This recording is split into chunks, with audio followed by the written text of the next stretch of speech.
Welcome to Hoffman's Hunting Heritage. Load your quiver, camo up, and join us for another great episode of outdoors action.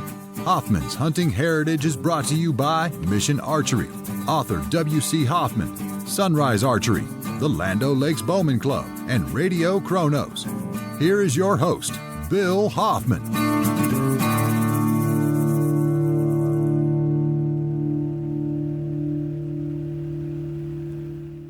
Welcome back to episode 3 of Hoffman's Hunting Heritage Outdoors Podcast. I'm your host, Bill Hoffman, and this week's episode is Buzzword Bullcrap. Buzzword Bullcrap, what does that mean? Buzzword Bullcrap is basically a segment where I am going to take something that is just absolutely blown out of proportion in the outdoors industry and kind of rant on it, okay? And this week, it's the buzzword Kinetic Energy. K-E. That's right. The mathematical saving grace of killing animals. Not. Okay. Well, kind of. So here's what we need to understand. Where do we often hear about kinetic energy? We often hear about it in the wrong places in the outdoors industry.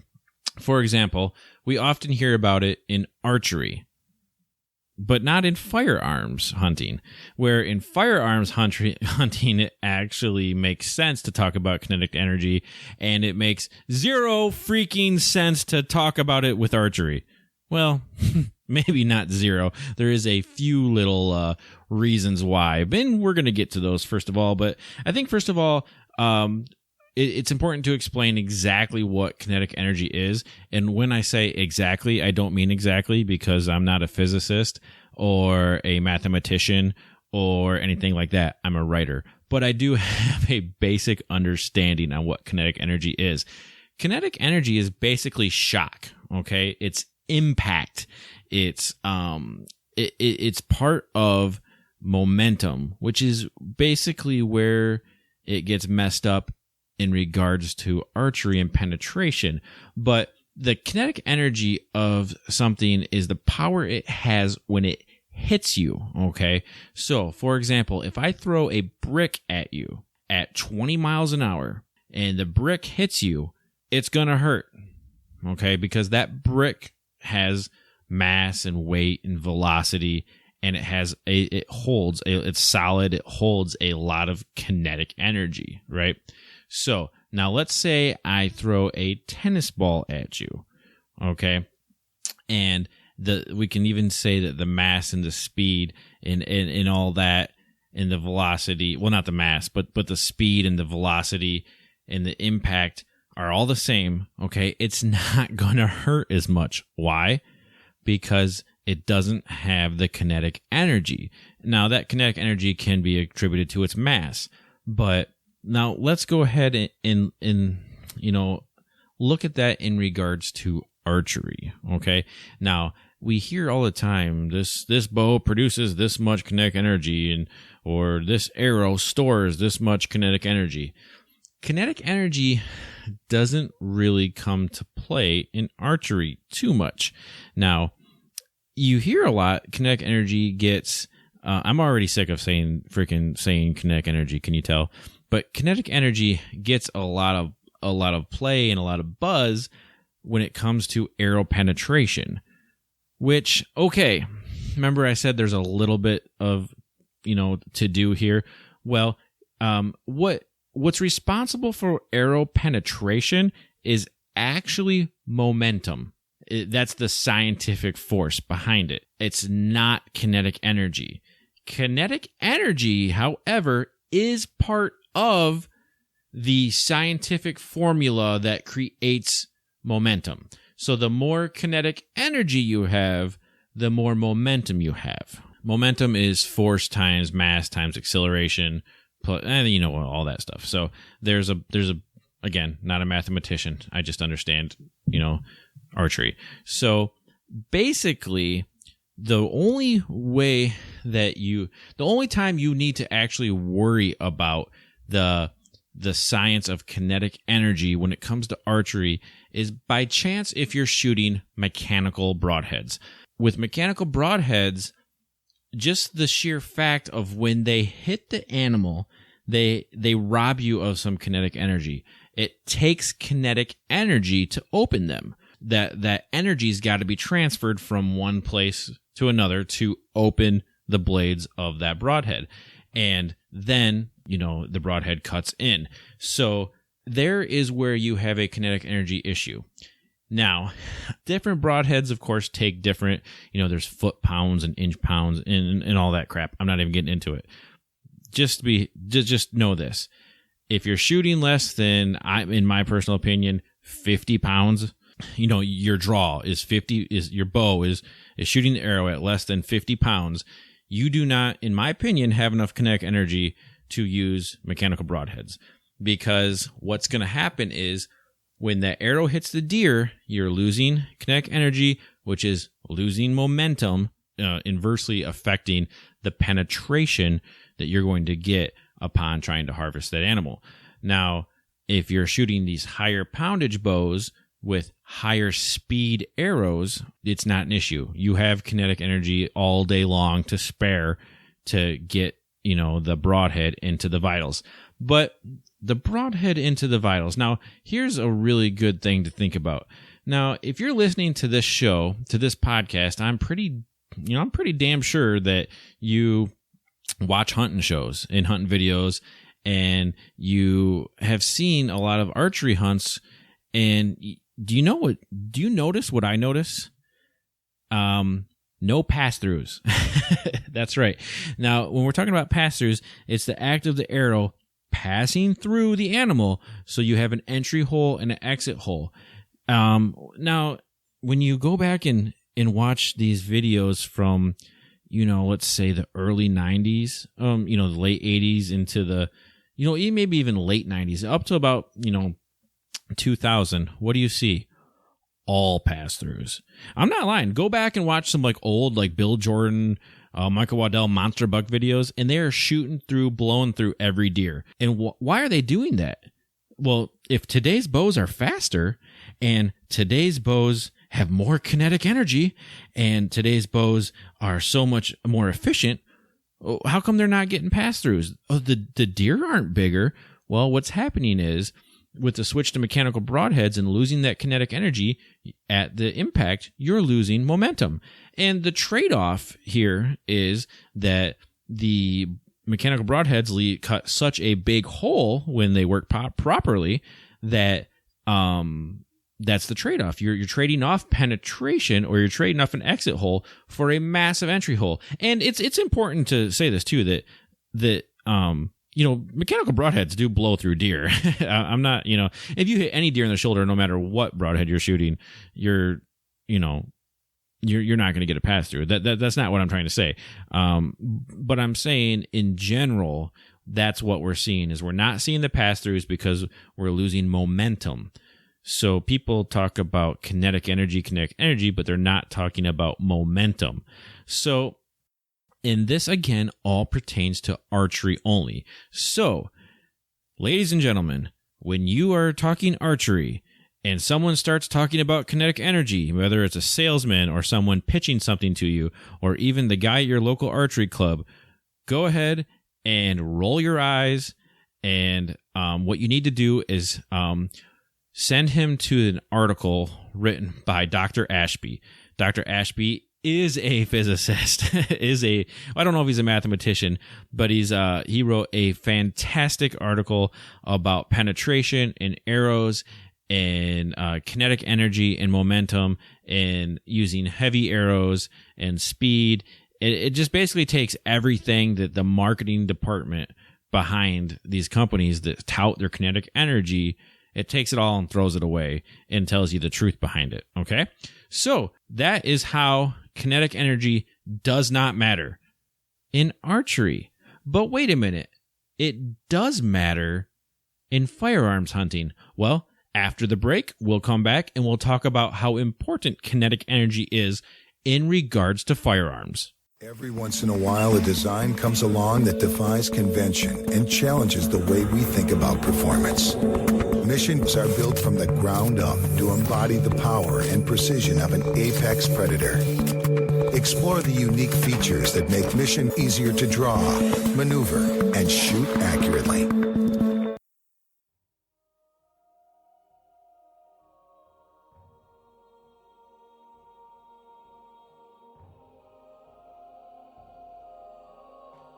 Twins of Prey, the outdoor adventure novel series by W.C. Hoffman. Orphan twin boys are raised by a woodsman they call Uncle, off the grid in the woods of northern Michigan. Trained in the art of the woodsman, they became the ultimate hunting, fishing, surviving, and killing forces that their uncle had designed them to be. When changing lives is not an option, the twins begin to take lives. Enjoy this fast-paced, thrilling, outdoors adventure novel series as the twins battle against the society that wants to end their woodland way of life. Twins of Prey, Twins of Prey 2 Homecoming, and Twins of Prey 3 Ascension are available at wchoffman.com as well as amazon.com. Be the snake, not the mouse. Archery and Outdoors, your source for all your archery needs. Bows, crossbows, and accessories from Elite, 10-Point, Mission, Matthews, Bowtech, Parker, and Prime. At Sunrise, you'll get the best customer service from a team of specialized professionals. You can even try it before you buy it and learn from the top archers. Come to the professionals for all your archery needs. Sunrise Archery and Outdoors, Torrey Road, Fenton.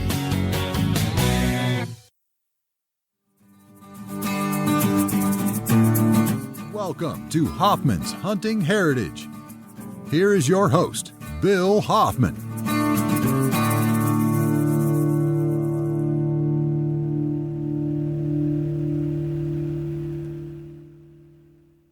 Welcome back to episode 3 of Hoffman's Hunting Heritage Outdoors podcast.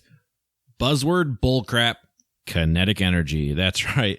Thanks for coming back after the break. And we were talking about kinetic energy and how it makes no sense to tout it or even really, worry about it in regards to archery hunting, when we should be worried about momentum, not kinetic energy.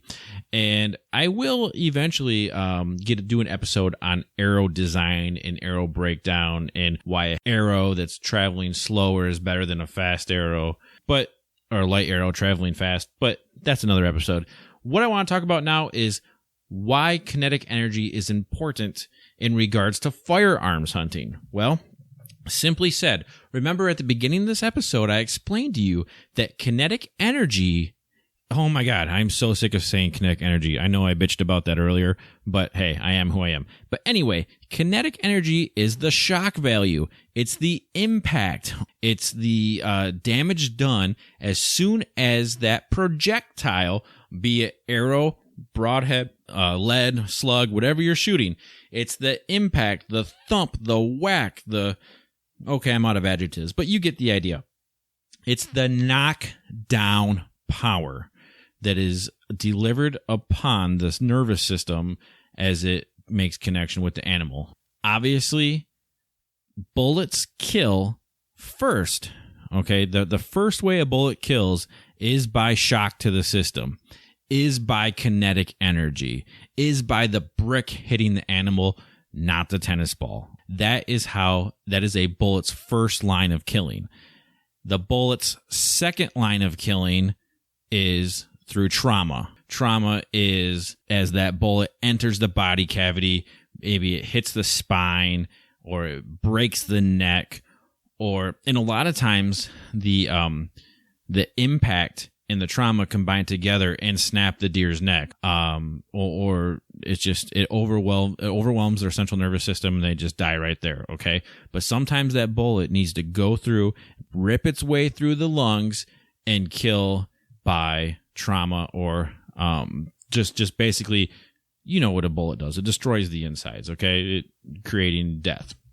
Now, an arrow doesn't do that. How does an arrow kill? An arrow kills by laceration, right? And blood loss. So there is no trauma. There's no trauma that's going from an arrow anyway that's going to kill a deer. It's all laceration. It's cut. It's slicing, it's blood loss, it's popping those lungs, not, the air either by asphyxiation from the deer not being able to breathe due to holes in the lungs, or by shooting it, or by blood loss from the hole in the lungs, or shooting the heart. Of course, there's, liver kills and paunch shots and stuff like that, but generally speaking, okay?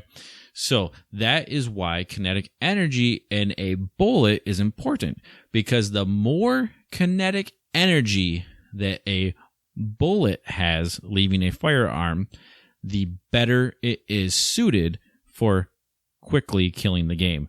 So again, we talked about what makes up kinetic energy. Well, it's all those things. It's the weight of the bullet versus the speed of the bullet versus all those things. So what I would want, me personally, is you say you have a 165 grain bullet traveling at 2,000 feet per second. Or, we can fudge the numbers. I'm not a mathematician, but we'll just use this for now, right? So what do you think has more kinetic energy? The 165 grain bullet or the 150 grain bullet traveling a little bit faster? Well, we're going to go back to that brick, right? Do you want to get hit with a smaller brick coming faster, or do you want to get hit with a bigger brick going slower? Well, that smaller brick going faster potentially has more kinetic energy, right? Do you want to get hit by a school bus going 10 miles an hour? Or do you want to get hit by a pickup truck going 100 miles an hour? Well, you know what? I'm going to take the school bus going 10 miles an hour because I'm probably going to live. Why? Because that school bus doesn't have as much kinetic energy. But wait, Bill, you said that, slower is more deadly, and slower and heavier is more deadly. In archery, it is, because I'm dying from laceration. I'm not dying from shock trauma. Shock trauma is caused by that lighter car going faster, okay? Hopefully that makes sense to you again, but, just when it comes to archery versus firearms, that's the best way to break it down, in my opinion, is probably the car analogy, the car versus bus analogy. Again, you want to get hit by a bus going 10 or a car going 100? Every time you're going to pick that bus going 10. Now, if you want to hit the deer, you're going to pick that faster bullet that's carrying more kinetic energy.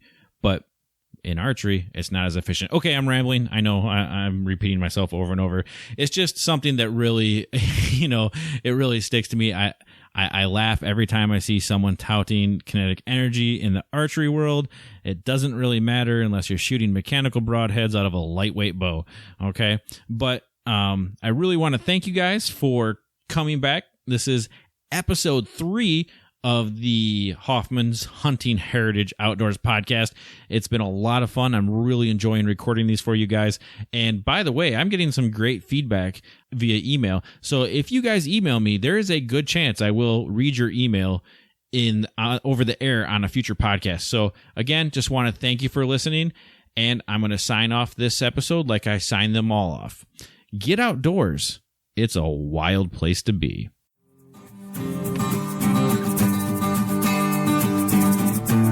Thank you for listening to this episode of Hoffman's Hunting Heritage. Get outdoors. It's a wild place to be.